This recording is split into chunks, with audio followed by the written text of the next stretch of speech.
Bhagavate Vasudevaya. Srimad Bhagavatam, Canto 7, Chapter 14, The Ideal Family Life, text number 18. Tasmad Brahmana Deveshu Martyadishu Yatarhataha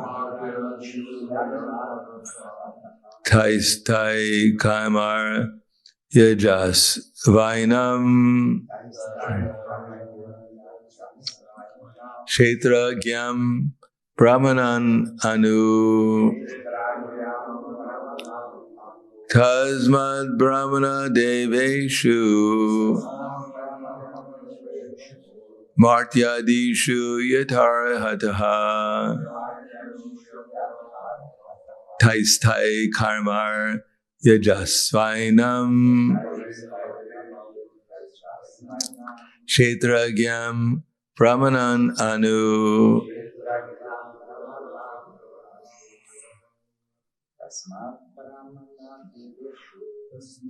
All right, David. Oh.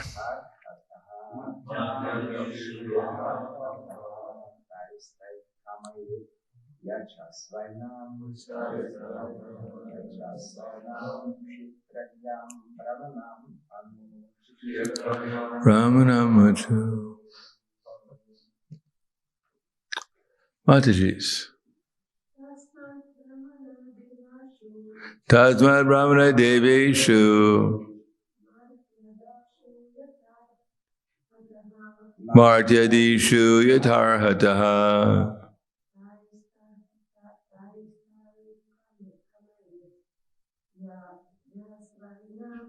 Taisai Karamana Yajasmam Kshetragyam Abramanananu. Tasmat, therefore, Brahmana Deveshu, through the Brahmanas and the demigods, Martya Adishu, through ordinary human beings and other living entities. Yata Artaha, according to your ability. Tai, or Tai, with all those. Kamai, various objects of enjoyment such as sumptuous food, flower garlands, sandalwood paste, etc.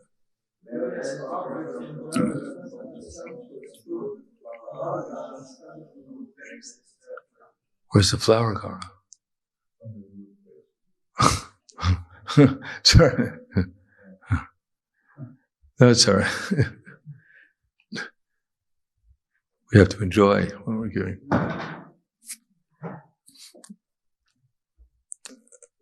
Yajasva, you should worship Enam, this, Kshetragyam, Supreme Lord is situated in the heart of all beings. Brahmanan, the Brahmanas. Anu, after. Brahmanas come first. Therefore, my dear king, first offer prasad unto the Brahmanas and the demigods. And after sumptuously feeding them, you may distribute prasad to other living entities according to your ability. In this way, you'll be able to worship all living entities, or in other words, the supreme living entity within every living entity. Purport. To distribute prasad to all living entities, the process is that we must first offer prasada to the Brahmanas and the Vaishnavas.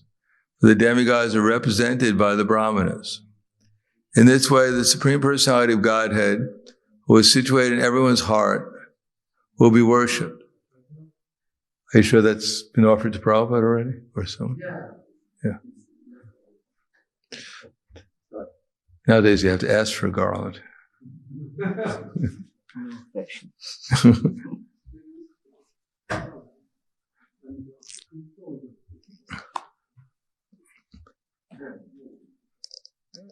Whenever there is a ceremony of distribution of prasad, the prasad is offered first to the brahmanas, then to the children and old men, then to the women, and then to animals, like dogs and other domestic animals. When it is said that Narayan, the Supreme Being, is situated in everyone's heart, this does not mean that everyone has become Narayan, or that a particular poor man has become Narayan. Such a conclusion is rejected herein. A brahmana who is sufficiently rich must offer oblations to the forefathers during the dark moon night, fortnight, in the latter part of the month of Bhadra. Similarly, he should offer oblations to the relatives of the forefathers during the Mahalaya ceremonies in the month of Ashvini. One should perform Shraddha ceremony on the Makara Sankranti, the day when the sun begins to move north, or on the Karkata Sankranti, the day when the sun begins to move south. One should also perform the ceremony on the Mesha Sankranti day and the Tulya Sankranti day in the yoga named Vyatipata, on that day in which 3 lunar tithis are conjoined, during eclipse of either the moon or the sun, on the 12th lunar day, and in the Shravana Nakshatra. One should perform the ceremony on the Akshaya Tritiya day, on the 9th lunar day of the bright fortnight of the month of Kartik. So everyone's noting these things down. If you're going to perform Shraddha, you should know these things. On the 4 Ashtakas, in the winter season and cool season, on the 7th lunar day of the bright fortnight of the month of Magha, during the conjunction of Magha Nakshatra and the full moon day, on the days when the moon is completely full, or not quite completely full, when these days are conjoined with the nakshatras from which the names of certain months are derived, one should also perform the Shraddha ceremony on the 12th lunar day, when it's in the conjunction with any of the nakshatras named Anuradha, Shravana, Uttara Palguni, Uttara Shada, or Uttara Bhadrapad. Again, one should perform this ceremony when the 11th lunar day is in conjunction with either Uttara Palguni, Uttara Nashada, or Uttara Bhadrapada. Finally, in case you couldn't fit any of these days in, there's a final. So everyone note down this final again. One should perform this ceremony on the days conjoined with one's own birth star, Janma Nakshatra, or with Shravana Nakshatra. Should be plenty of choices here. Anyone need any more choices? Okay. So, your forefathers will be very happy. The word ayana means path or going. The 6 months when the sun moves towards the north are called Uttarayana,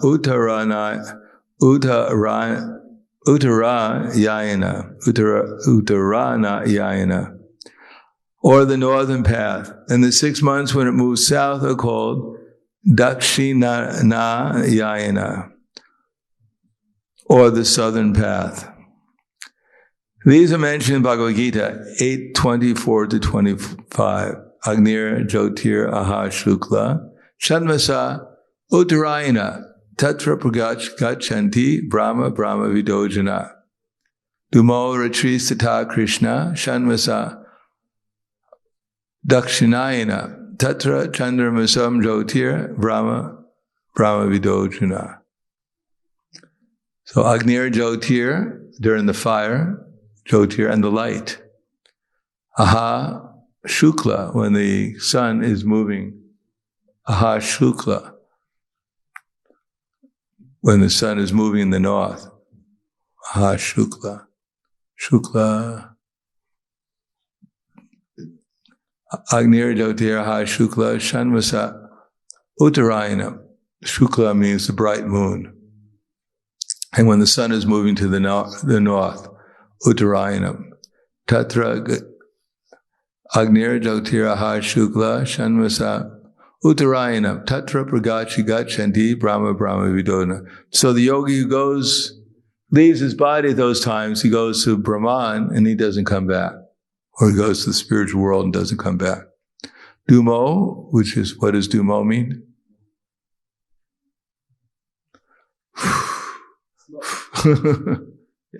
Dumo Ratris? Yes. Dumo Ratris Tata Krishna, dark night. Shanvasa Dakshinayana. What does Dakshinayana mean? Yeah. So the sun's moving in the south. Tatra jago Dumo Ratri Sata Krishna Shanvasa Dakshinayana Tatra Brahmajato Jyotis Yogi Prapa Tatra Chandra Mito Brahmis Yogi Prapa Nivartate. And the yogi reaches the moon planet and then he comes back.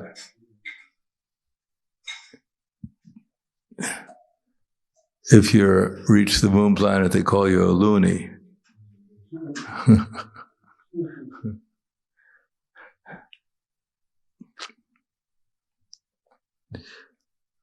These are mentioned in the Bhagavad Gita 8:24-25.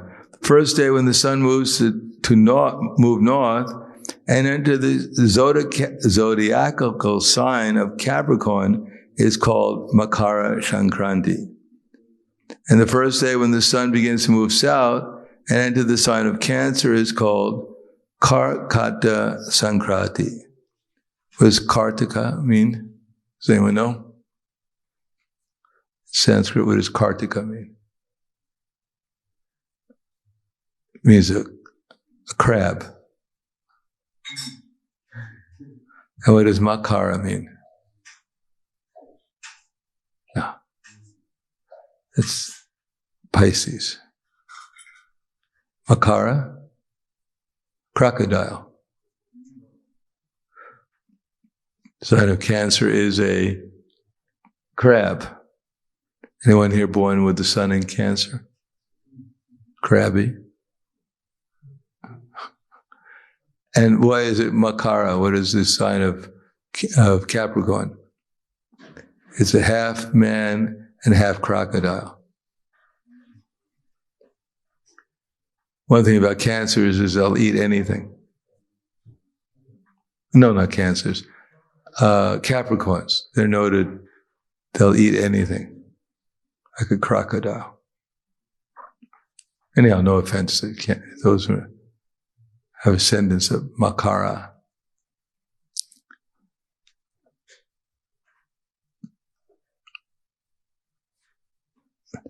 On these 2 days of the year, one should perform the Shraddha ceremony. So what's the Shraddha ceremony? Anyone know?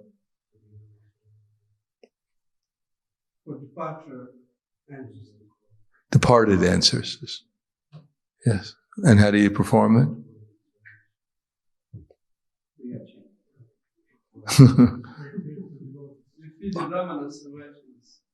Yeah, we offer pinda. We offer prasad to Vishnu and distribute it. This is a strange word. Vishuva or Vishuva Sankranti means Mesha Sankranti. What's Mesha? What sign is that? Aries. What does Mesha mean?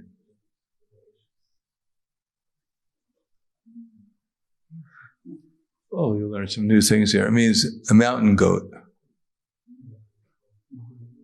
Well, it can also mean ram. Ram. You know, what's that? Oven, yeah, oven. You know, like oven. or the day on which the sun enters the sign of Aries. Tulya, what does Tulya mean? Yes, what does the Tulya mean in Sanskrit though?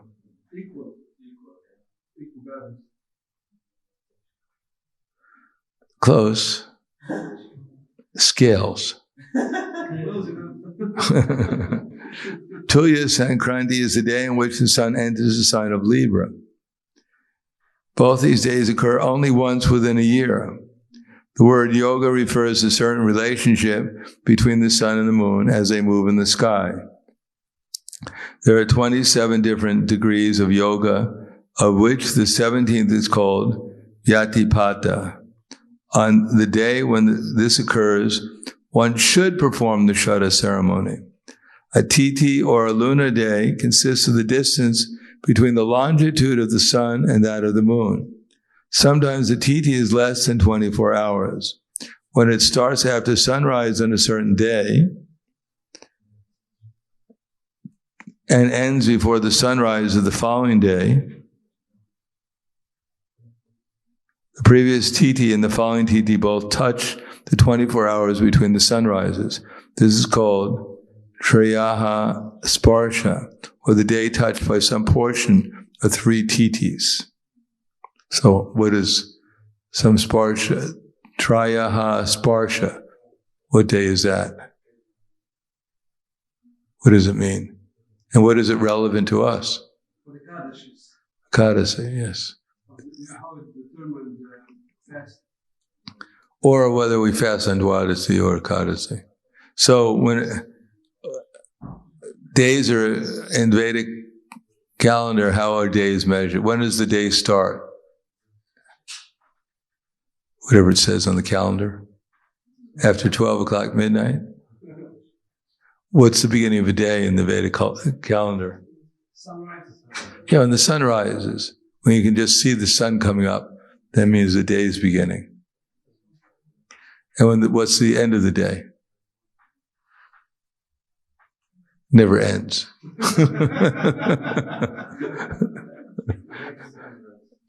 Yeah, the next sunrise is the next day. But sometimes the Tithi is less than 24 hours. So when it starts after sunrise, so sunrise began and the other Tithi is still going on until sunrise. So then there's one Tithi when the sun rises, and there's another Tithi starting after the sun rises. So that's 2 Tithis.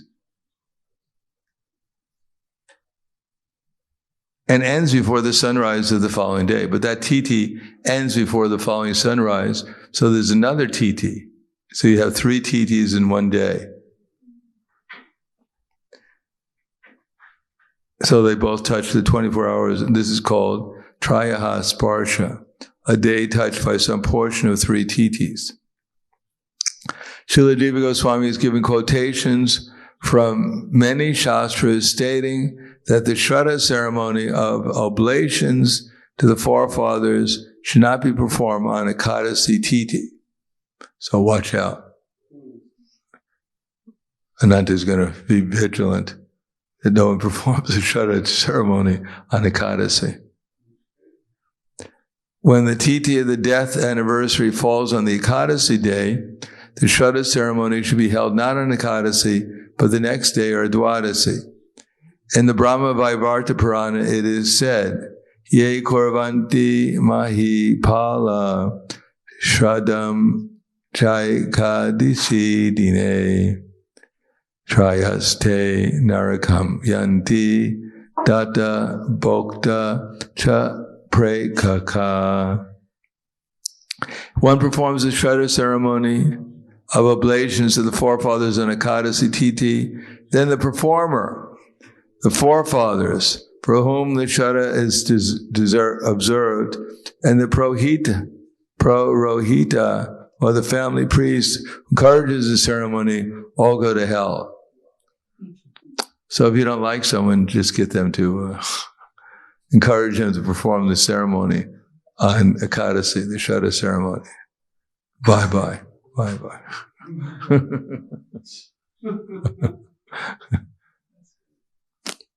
Here's your free ticket to Yamaloka, one way.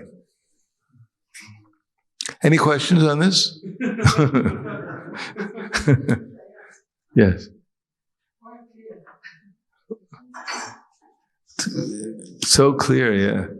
Anyone who's really interested in performing a Shraddha ceremony, I mean, this is it. Everything is here. You have your manual.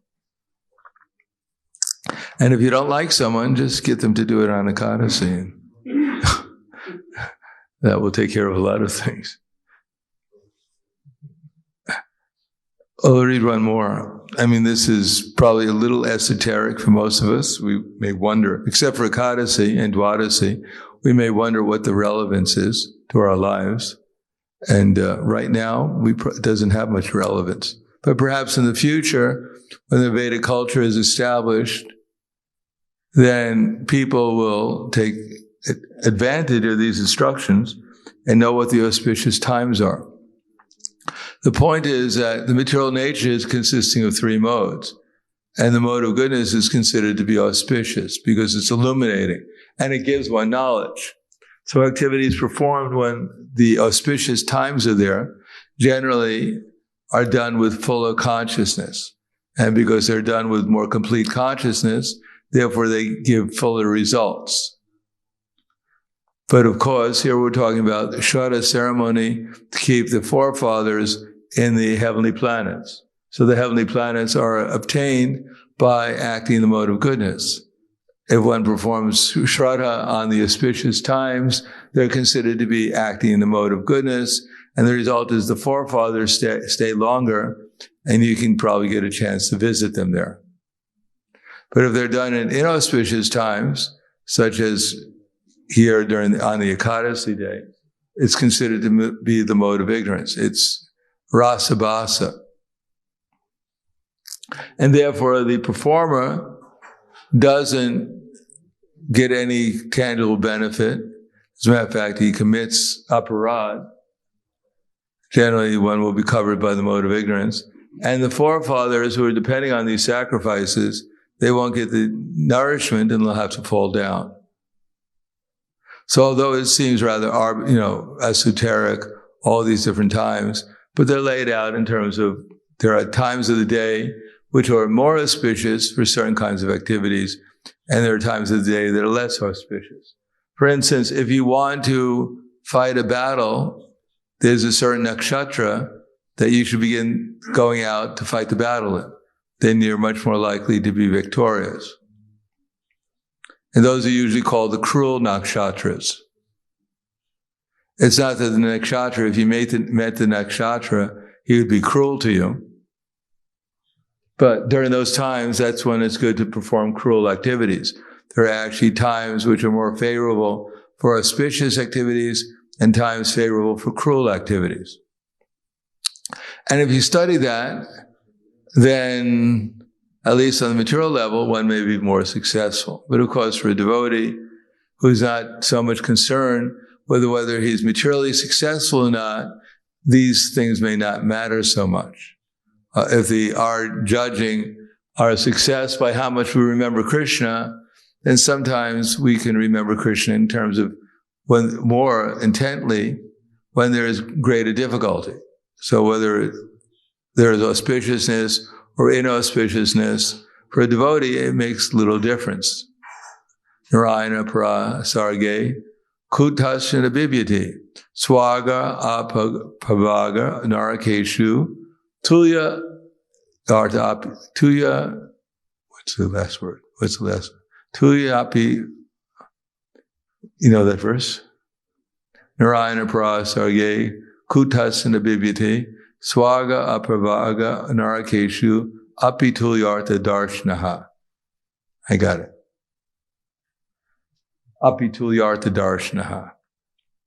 So Lord Shiva is talking to Parvati and telling Parvati that after Parvati had cursed Chitraketu to become a demon, Parvati was told by Lord Shiva told Parvati that devotees like Chitraketu, they're called Narayan Parayana. They always take shelter of Vishnu, so they don't care very much whether the activity is going to bring them to heaven or to hell.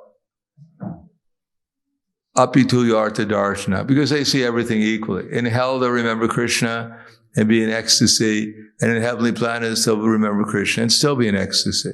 And even if they come back to Ljubljana, they'll still be in ecstasy.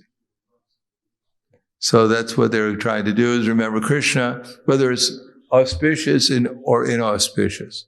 So in the case of Chitraketu, who became Vrikshasura, he became a demon.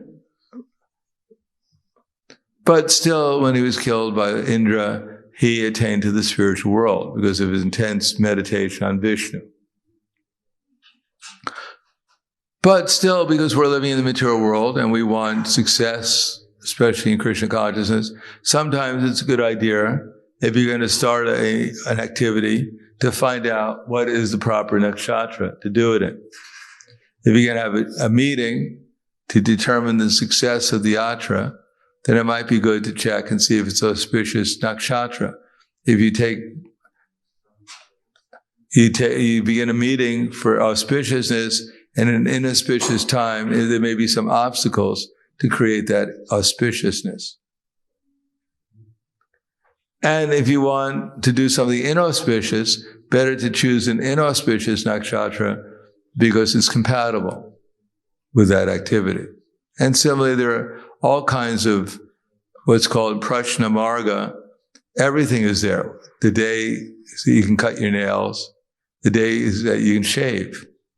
The days that you can conceive, the auspicious days for going on a journey. All these things are there. But of course, we can hardly read Bhagavad Gita but to speak of prashna marga. Better to read Bhagavad Gita than prashna marga. And besides that, to remember all these things, you have to start reading it on an auspicious day. Otherwise, that's so easy to remember. And Prabhupada once said that he would actually follow all these different nakshatras and timing, but it's impractical for preaching.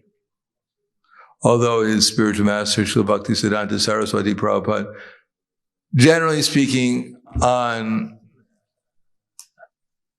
Ekadasi, if he had to travel on Ekadasi, then he'd put his bags outside his door.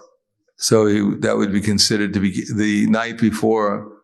So that would be considered to be beginning the journey the day before. So he wouldn't begin on Ekadasi. Oh, actually, it wasn't Ekadasi.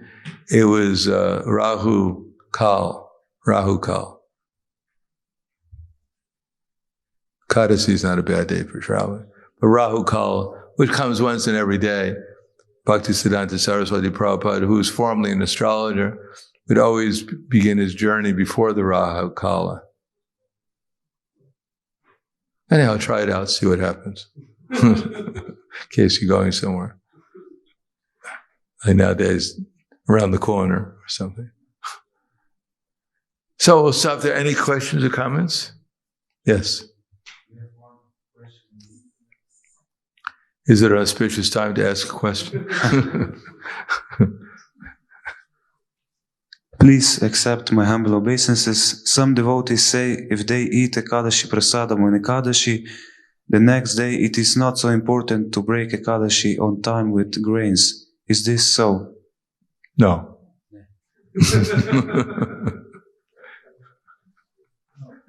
People say so many things, but where did this come from?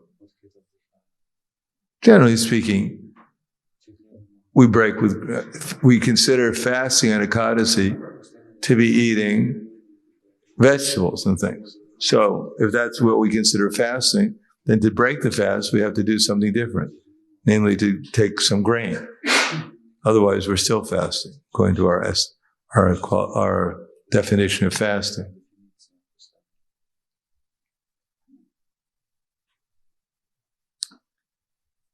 So on Ekadasi, we're fasting from grains, beans, this and that. So that's considered fasting. And when we break it, it's considered breaking the fast. Anything else? Yes.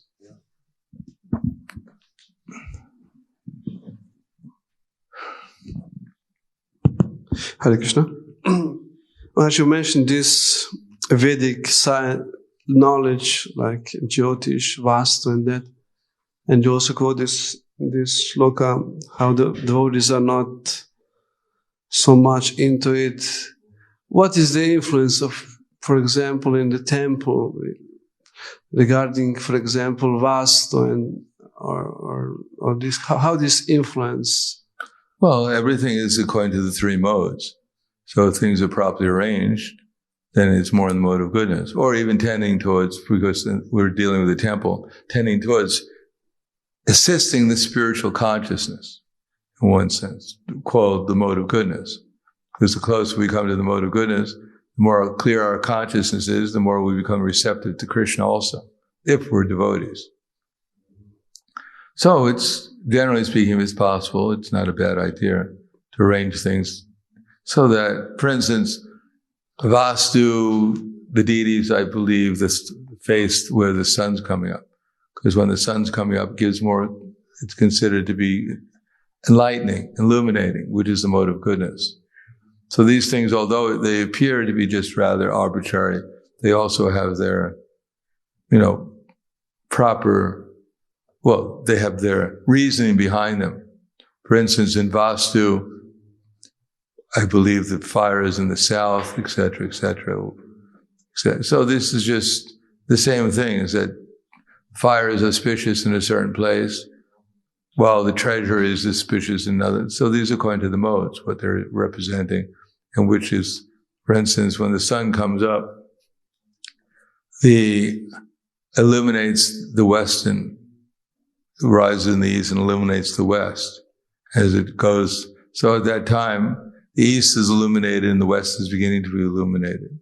So this is considered, a basis of, in the morning when the sun comes up, then you get illumination. So it's good to be facing the sun, the east, when you sleep. Because then when the sun comes up, you get illuminated when you wake up. So you wake up in better consciousness. Mm. And if you're facing the north, which is the worst, then you're turning your back to the sun. So you're waking up in darkness. So influence devotees as well. Yeah, and until we become devotees, they'll influence us. For a pure devotee who's in the spiritual world, they'll influence his body. The material nature will work. And even when it has a spiritual body, there may be some, of course, one is beyond the material influence, but still there's some arrangement there. Because you're working with the material energy, and therefore some consideration might be there. And similar with Jyotish probably. Yeah. Therefore Krishna appears, he doesn't appear on an ordinary day. If you look at if you want to find out what astrology is, just look at the day when Lord Chaitanya or Lord Krishna appeared, or Lord Ramachandra, and then you can understand what astrology is. Mm. You can understand what it means, all the planets, what they mean, and where they are, and the nakshatras, etc. So therefore, Bhaktivinoda Thakur is given in Chaitanya Charitamrita, the nakshatras were Chaitanya, and the signs in which Lord Chaitanya Mahaprabhu appeared. And he's mentioning that the subdivisions also, the Vargas. So unless it had some bearing, he wouldn't have bothered mentioning it. Nilambar Chakravarti was a great astrologer, and he predicted a year or something, a year and a half before Chaitanya Mahaprabhu appeared when he was going to appear. So Krishna appears during an auspicious time.